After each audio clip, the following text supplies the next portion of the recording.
Union minister of culture and tourism यहाँ पे हैं। सर ये बताएं, जो एक भारत श्रेष्ठ भारत सरकार का जो पूरा फोकस रहा है 2015 के अनाउंसमेंट के बाद पीएम के, क्या क्या अभी फिलहाल कितना डेवलपमेंट है और आगे क्या सरकार का ऑब्जेक्टिव है? पहले मैं जिस कार्यालय में खड़ा हूँ इसको बधाई देनी चाहिए कि फिजिकल कार्यक्रम रायपुर में जिसमें मैं भी शामिल हुआ था। जो पेयर स्टेट है वो छत्तीसगढ़ था, गोवा का। तो पहला फिजिकल कार्यक्रम रायपुर में हुआ था। हमारी कोशिश ये है कि चाहे भाषा हो, चाहे भोजन हो, चाहे एडमिनिस्ट्रेशन हो, खेल हो, कला हो, साहित्य हो, हम पेयर स्टेट के साथ में खाली औपचारिकता न बरतें। हमारे सारे मंत्रालय हर दिन एक वाक्य जारी करते हैं। कल बैठक में ये भी तय हुआ है, मेरा सुझाव था कि चाहे पर्यटन मंत्रालय हो, चाहे संस्कृति मंत्रालय हो, या खेल मंत्रालय हो, या शिक्षा मंत्रालय, जब हम एक वाक्य किसी भाषा का नॉलेज के लिए भेजते हैं जन सामान्य को, तो वो एक ही भाषा में हो। पूरे देश में एक वातावरण बनना चाहिए कि वास्तव में एक भारत श्रेष्ठ भारत सिर्फ स्लोगन नहीं है, उसकी गतिविधियाँ कहीं ना कहीं प्रभावकारी साबित हो रही है।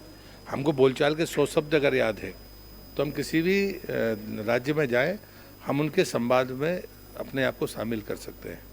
और इसलिए पेयर स्टेट जो भी है, अब इसका महाराष्ट्र का उड़ीसा है, तो उड़ीसा ही नहीं, ESI के लिए हमने कहा है कि क्या हम यूनेस्को की जो हमारी साइट है लगभग 37-38 हैं, तो पेयर स्टेट के जो भी स्टेट होगा वहाँ पर हम उनकी भाषा में अस्थायी तौर पर साइनेज लगा सकते हैं कि वो आएंगे तो हिंदी अंग्रेजी के अलावा अपनी भाषा में भी वहाँ साइनेज देख पाएंगे। तो चीज़ें मैसेज भर में नहीं होनी चाहिए, एक बार कार्रवाई में होनी चाहिए। और हमारी कोशिश है कि हम 1 वर्ष के भीतर ये वातावरण साबित करके बताएंगे। एक आखिरी टिप्पणी चाहूँगा कि टूरिज्म को लेकर स्टेट और सेंटर दो चीज़ें हैं, एक राज्य है और एक केंद्र है। इसके बीच में तालमेल और साथ में कई ऐसे टूरिस्ट प्लेस हैं जहाँ पे जाना लोगों को मुश्किल हो रहा है क्योंकि सड़कें अच्छी नहीं है, कुछ और व्यवधान है, वहाँ पे टेक्निकल इश्यूज़ हैं। कई बार अभी तो कोविड के कारण से सिचुएशन अच्छा है, लेकिन धीरे धीरे चीज़ें उभर रही है। ऐसे तालमेल सुनिश्चित हो और लोग जो टूरिज्म बेसिकली वहाँ पर जाएँ, कन्वीनियंट हो, लो कॉस्ट हो, लोग मेंटेन कर सकें, इसके लिए सरकार क्या क्या कदम उठाए? स्वदेश दर्शन स्कीम इसी बात के लिए थी, इसी गैप को भरने के लिए थी कि अगर आप हाईवे पर तो आप जा रहे हैं, लेकिन अगर कनेक्ट कोई बाजू में कोई हमारा किसी भी का स्टेट का मॉन्यूमेंट होगा, हमारा होगा, कोई पर्यटन का कोई दूसरा स्थल होगा मॉन्यूमेंट के अलावा, और वहाँ रोड कनेक्टिविटी नहीं है या वहाँ पर स्नैक्स के कोई साधन नहीं है, रुकने का साधन नहीं है, तो ये राज्य को तय करना था।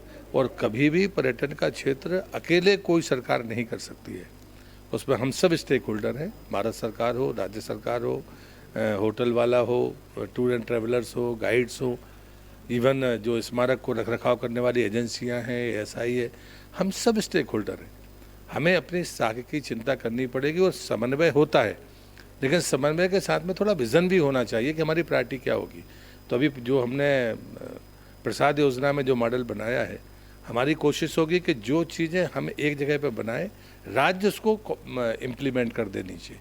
क्योंकि अभी जो अनुभव आया है उसमें सोशल ऑडिट में जो प्रॉब्लम्स आई हैं स्वदेश दर्शन में, वो इसी प्रकार की आई है कि जो प्राथमिकता है हमने वो नहीं किया और दूसरा कोई काम कर दिया। ये नहीं होना चाहिए। शुक्रिया सर। तो ये प्रहलाद सिंह पटेल जो कि बता रहे थे कि क्या क्या रिव्यू मीटिंग में चीज़ें हुई, क्या क्या ऑब्स्टेकल्स है और क्या क्या वो स्टेप्स हैं जो कि सरकार ले रही है सुनिश्चित करने के लिए कि एक भारत श्रेष्ठ भारत का ध्येय है उसको सही रूप से पूरा किया जा सके और जो उसका लक्ष्य है उसको पूरा किया जा सके। अपने शो इकबाल के साथ मुकेश कुमार, दूरदर्शन समाचार, मुंबई।